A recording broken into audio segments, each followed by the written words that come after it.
Hi, everybody. I'm Andrea Flack-Wetherald, and this is the 7th installment of my new Lunch and Breathe series. So this is a weekly installment every week, Monday at 12 p.m. I go live on Facebook and LinkedIn and share some mindfulness-based, applied improv-based reflections designed to just kind of help us get our week started off better, get our week started off on the right foot, so that we can be who we really are, be the best of who we really are. And if you saw the announcement ahead of time, this week, the theme is about healing. And before you freak out and think that this is going to be some overly spiritual woo-woo thing, maybe it will be to you, but this is for people who have a big vision for their life or their career. They're, truly wanting to find the things everybody wants to find.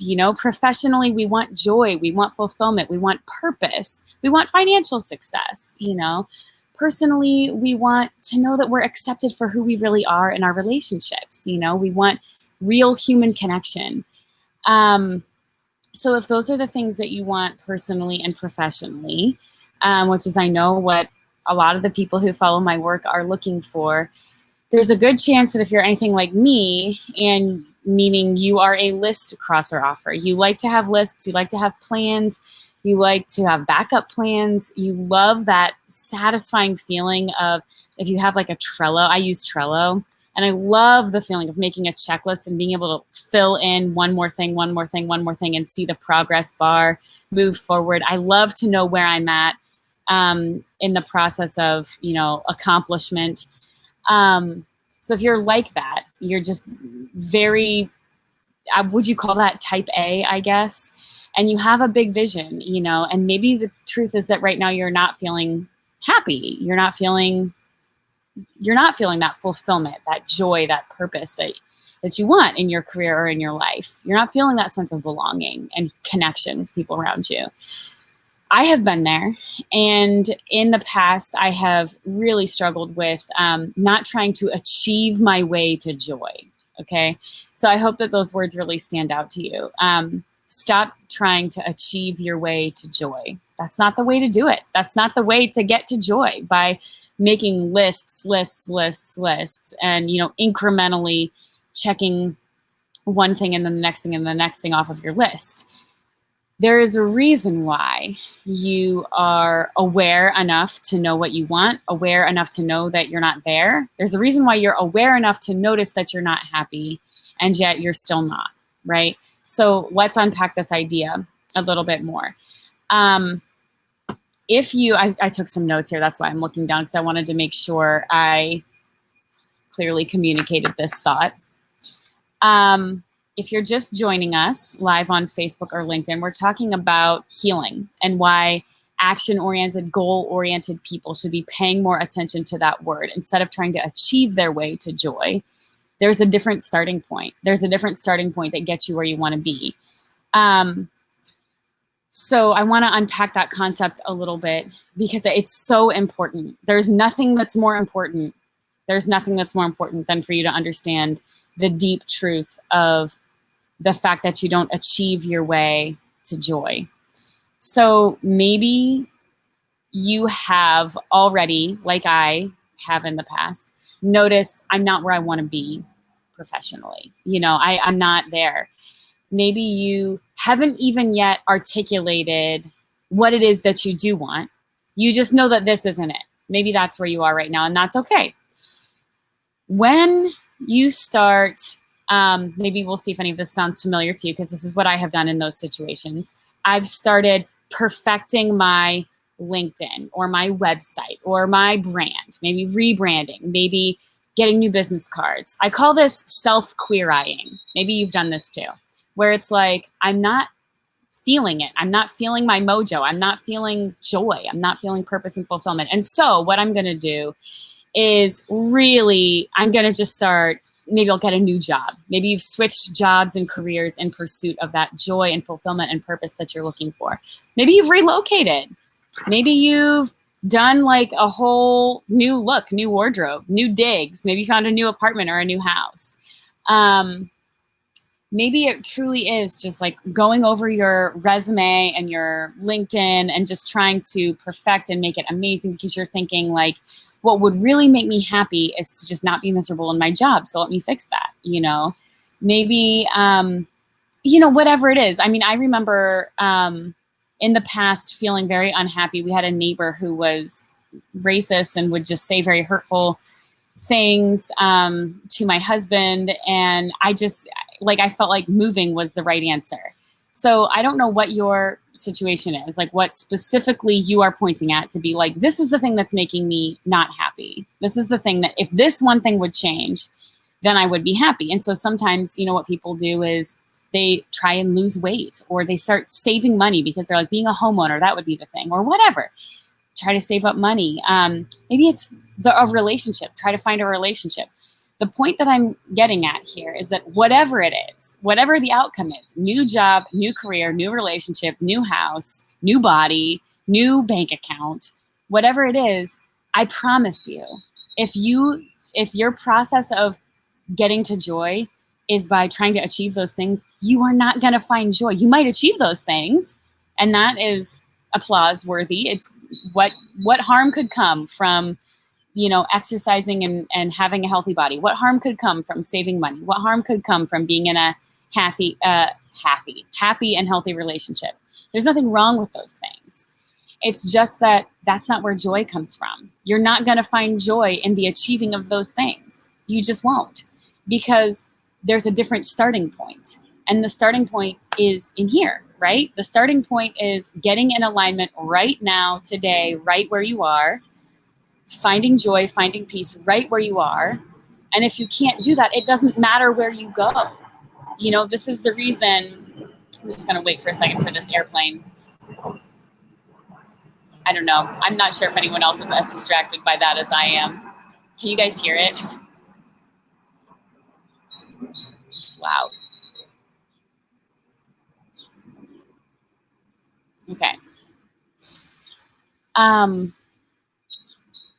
Okay, so the joy is not found in the achieving of those things. It is about finding joy and peace and alignment right now, regardless of the circumstances. And if you've followed my work for a while, you've heard me say those words before. But they're worth repeating. They're worth repeating 1,000 times, because people waste a lot of money on career coaching. They waste a lot of money on buying a new house or relocating to a new city, or sometimes making drastic changes in their lives in pursuit of this feeling of belonging, in pursuit of this feeling of joy and fulfillment and purpose. Sometimes people go back to school, or they just start stockpiling certifications, because what they want is to feel like that they're enough. They want to feel that purpose and that sense of capability. And so it matters to realize that you can achieve that within yourself right now. It matters to have noticed that you're not going to achieve your way through certifications or through a different relationship or making more money. You're not going to achieve it that way. There's a different starting point. So this is the work that, in this pandemic, it's not surprising to anyone, I have not, of course, been able to be in-person speaking or in-person doing training events. And so, it's been interesting to completely shift my business model during this time. But I have rediscovered something I love so much, which is the individual one-on-one work with people. And the reason that I bring that up is that, I needed to realize that me finding joy is not going to happen in like, oh, if just the pandemic would just change, I needed to get recentered on my why. And I shared about that in a video that I posted on LinkedIn and Facebook earlier, that for me, I needed to revisit my why. I needed to get back down into my Ikigai, is this Japanese concept that's been so meaningful to me. You perhaps have heard this concept under another name, but Ikigai is a Japanese word. It means reason for being. And it's whatever lies at the intersection of four things: your purpose, like what you love to do, your passion; your skill, what you actually know how to do, what your abilities are; what the world needs, and what you can be paid for. Those four things: passion, skill, ROI, and demand. What does the world need? Those four things, whatever lies at the intersection of those four things, is your Ikigai. And I needed to get recentered on that because I had gotten really used to telling my story a certain way. You know, I had gotten really used to identifying as, you know, a keynote speaker, an HR trainer, a culture consultant.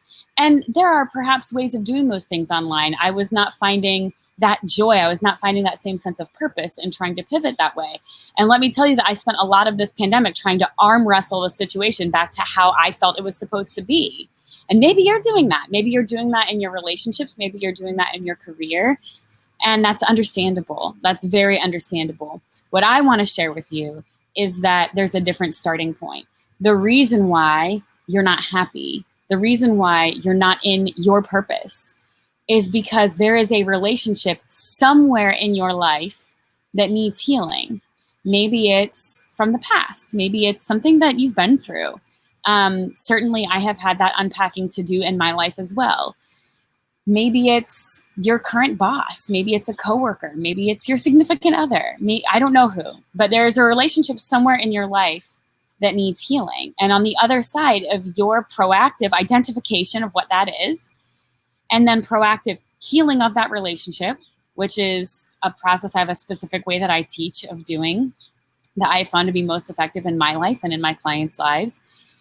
But there's a reason why, and it's because grudges and resentment lead directly into self-doubt and self-sabotage. Because when you're holding a grudge against someone, maybe you feel like if only they hadn't been whoever they were in your life, then you would be more successful. Or maybe they married the person that you wanted to marry, or they got the job that you wanted to get, or you feel like they have the opportunity that belonged to you. And so you're imagining a world where there is a kiddie pool full of opportunities and people and relationships and stuff. And this other person scooped their big fat ladle into your kiddie pool and scooped out opportunities away from you. That's not how it works. Whatever is yours to have and be and do in this life is possible for you. It really is. And so when you lean into those resentments and those grudges and just that poisonous feeling of somebody else has what should be mine, you are missing out on opportunities. You're missing out on the joy that's available to you right now. You're missing out on the ability to show the world the ability that you have to be the best version of yourself. And therefore, you're getting passed over for opportunities. Therefore, you're in a relationship that doesn't feel good to you because you are filling it with spite and resentment and self-doubt, right?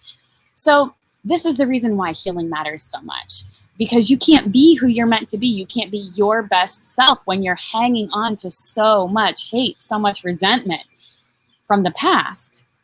So it matters. It absolutely matters. And it doesn't matter what the outcome is that you are hoping for, by the way. I got very tripped up about this in my work as I had been stumbling is the wrong word. Let me say rumbling. Let me say rumbling with Ikigai for myself and revisiting that during this pandemic, this time that has been full of a lot of reevaluation for me and I know many others. I got very tripped up on, I don't understand what my true purpose is, what my true calling is, because there are people when I work with them who use my work to, grow their business. There are people who decide to quit their job and start a nonprofit or start a new business. There are people who use my work, use the coaching time that we have together to finally confront their boss, who also happens to be their best friend, and work out a salvageable situation so that they're finally getting paid the money that they need to get paid. Whatever, there's so many specifics, and that's not the point. The point is, it was very hard for me because I used to get hung up on what the outcomes of my work were. Is this making sense to you? So I used to get really hung up on well, what am I? Am I a career coach? Am I a culture coach? Am I a leadership coach? What am I? Because people are using my work to do such different things. I'm so disoriented. What is it that I'm doing? For me, getting rooted into my purpose and my why through this Ikigai process, which, by the way, I have a no sales pitch workbook.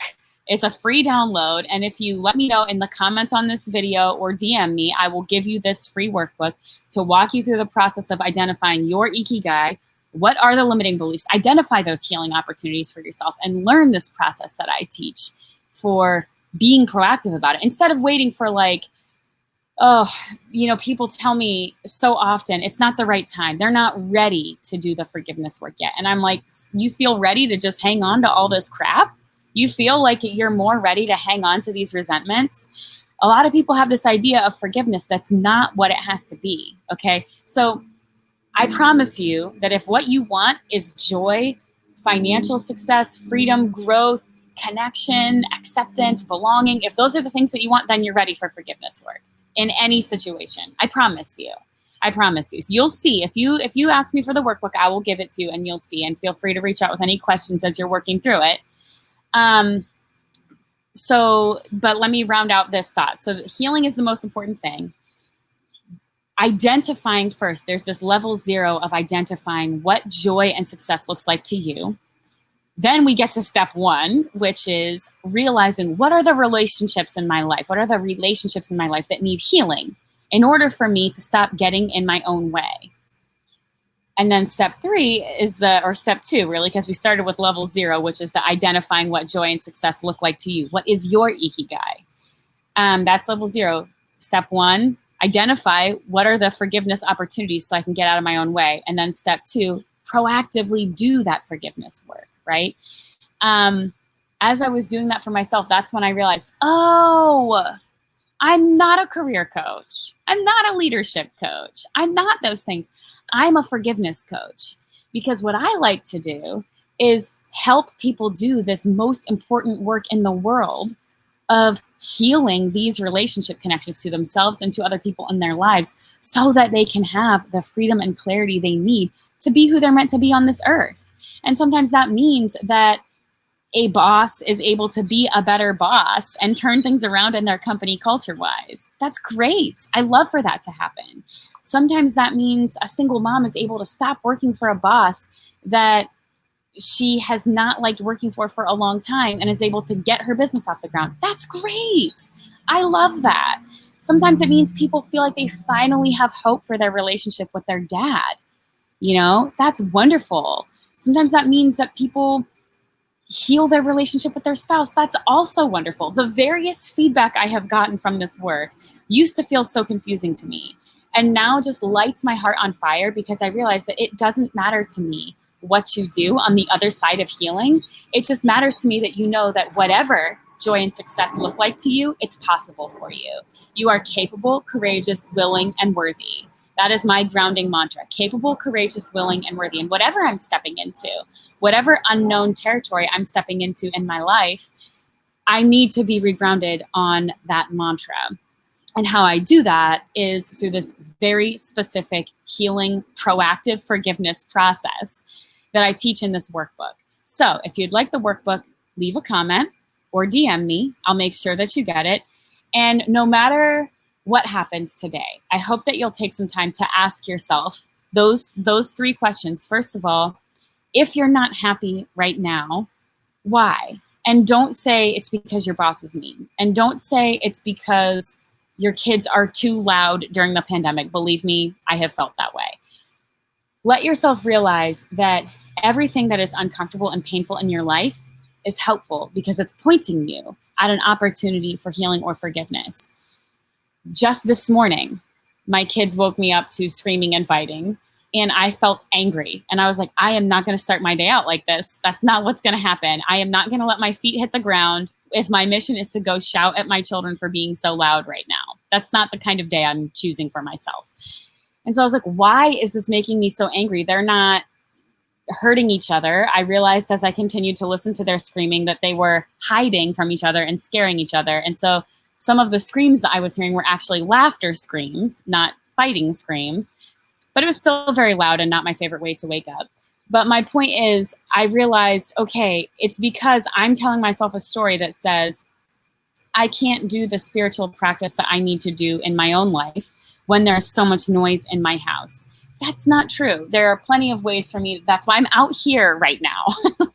There are plenty of ways for me to find quiet, to find calm.